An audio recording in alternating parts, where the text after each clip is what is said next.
Ladies and gentlemen, buckle up because today we're diving headfirst into one of the most jaw-dropping moments in daytime television history.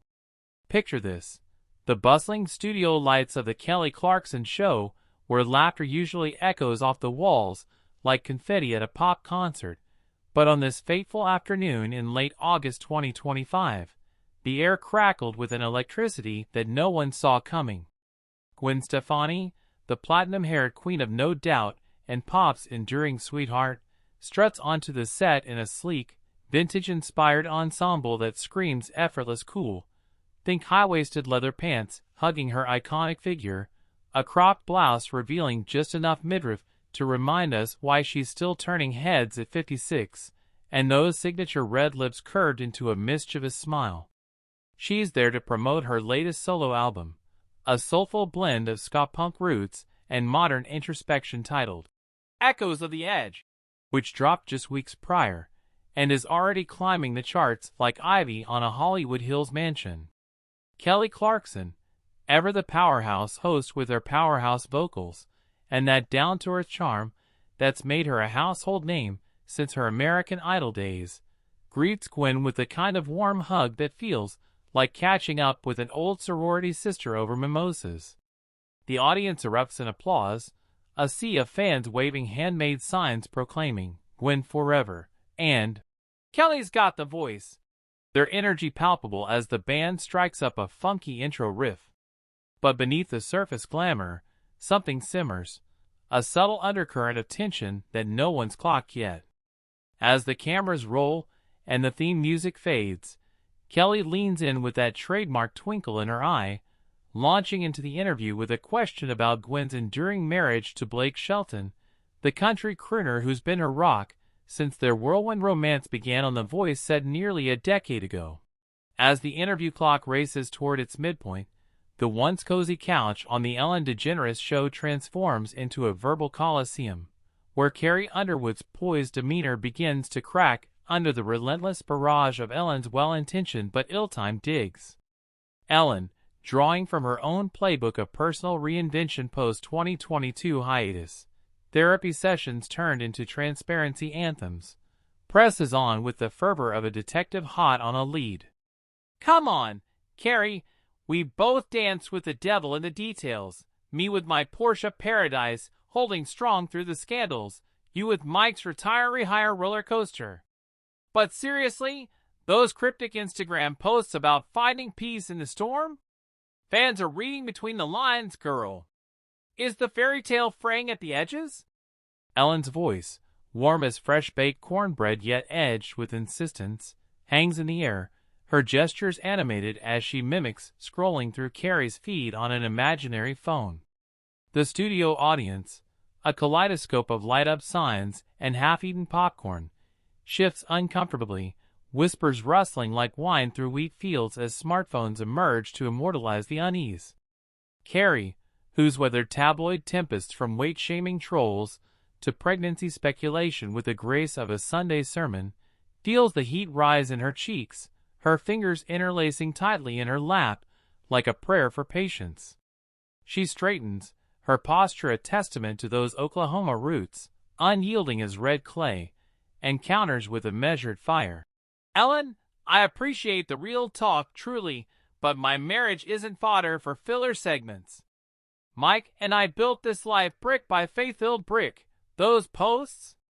They're about grace under grace, not gossip fodder." The eruption reaches volcanic velocity as Carrie Underwood's defiant departure from the Ellen DeGeneres Show carves a canyon in the annals of awkward TV, the audience frozen in a tableau of dropped jaws and dawning disbelief, their earlier adulation curdling into a symphony of stunned sighs that echoes off the colorful set walls. Ellen, her face a kaleidoscope of chagrin and confusion, extends a placating palm as if to lasso back the lost levity, murmuring, "Carrie, wait! Let's laugh this off, like old times."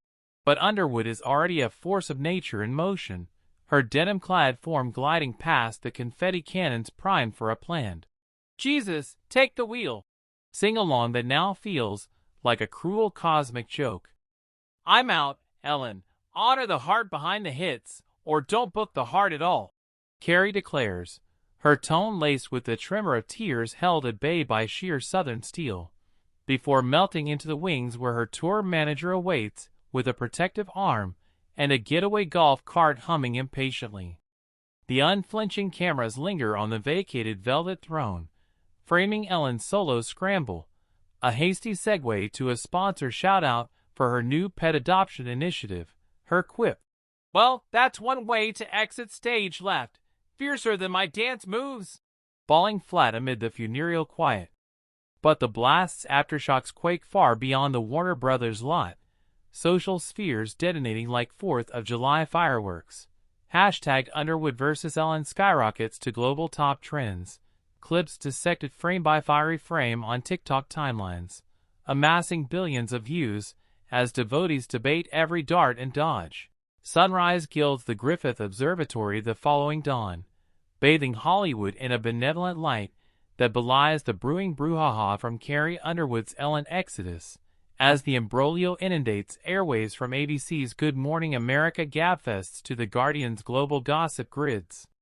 Carrie, cocooned in her Nashville eyrie, a homestead of honey-hued hardwoods and herb gardens humming with homegrown harmony, surfaces for a soul-bearing statement on her verified Insta, visage fresh-faced under a ball cap, voice over velvet, as she vlogs from her veranda swing. "Friends, yesterday stung. Adore Ellen's energy eternally, but my inner circle? Ironclad. Let's lift each other with lyrics, not low blows," she shares, her cadence calm as a catfish fry, unveiling an acoustic, resilient roots, riff that resonates like revelation, chat ablaze with amens and album links. The post proliferates, 15 million metrics in a morning, galvanizing glitterati guardians like Faith Hill and Miranda Lambert to lend lyrical solidarity via story shares of their own spotlight skirmishes. In the City of Angels, Ellen preps her next taping in a trailer tinted with tranquility candles, her stylist spritzing serenity sprays, as she memorizes a mea culpa monologue massaged by media mavens into mea maxima culpa mastery. Carrie's a country cornerstone, and I bulldozed her barn, my oversight, hands down. Eager to espresso amends, off-air, all heart. She airs that afternoon, authenticity anchoring the apology, applause avalanching over any armchair critics.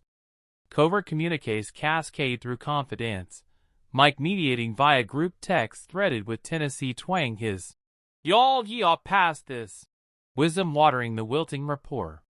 Reconciliation rumors ripple, paparazzi pouncing on Carrie at a Franklin farmer's market, her grin guarded yet glowing, as Ellen's enclave floats feelers for a forgiveness featurette next fortnight.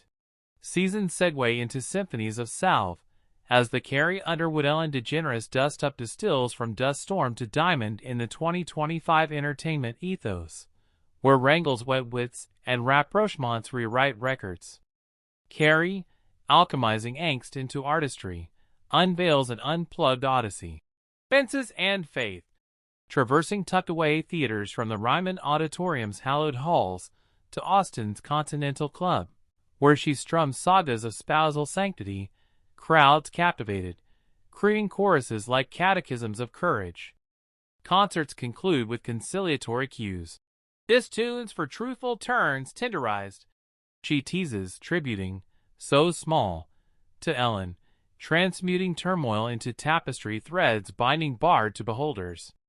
Scalp shatter ceilings for seasoned songbirds, underscoring sincerity's sellout supremacy. Ellen, eschewing eclipse, engineers an episodic evolution, inaugurating sanctuary segments, where invitees inscribe inviolable intents on ornate orbs outlining off-limits oases, sealed with spectacle and cheers. The shtick spreads, like sweet tea, spoofed on the Late Show with James Corden capering as Carrie clutching a comically colossal contract. But it booms. Viewership vaults 30%. Elite engagements escalate as exemplars like Kelsey Ballerini and Kris Jenner quell over the Kinder colloquy. Their truce triumphs in a tandem triumph at the CMA Awards Gala, an ad-libbed alliance on stage.